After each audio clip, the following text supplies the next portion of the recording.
राजू ने देखा सुनहरा आम पेड़ पर ऊपर। मुझे वह आम चाहिए, उसने कहा अपना पेट मलते हुए। लेकिन पेड़ बहुत लंबा था और राजू को चढ़ना नहीं आता था। तभी एक तोता उड़ता हुआ आया और चीखा, वह कोई साधारण आम नहीं है, यह बात करता है।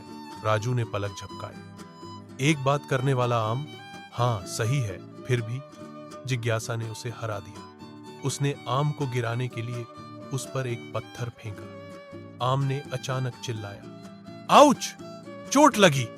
अपने शब्दों का प्रयोग करो, पत्थर नहीं। राजू सदमे में जम गया।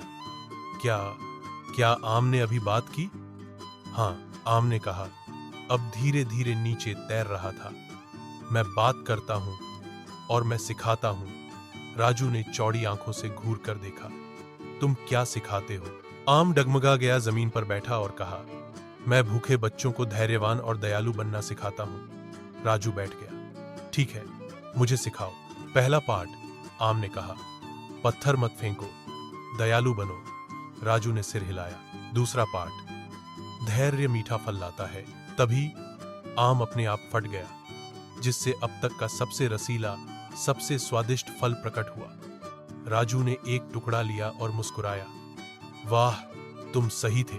उस दिन से राजू चटरविले का सबसे दयालु, सबसे धैर्यवान लड़का बन गया और हर गर्मियों में वह बच्चों को बात करने वाले आम के बारे में बताता था, जिसने उसे शिष्टाचार सिखाया था।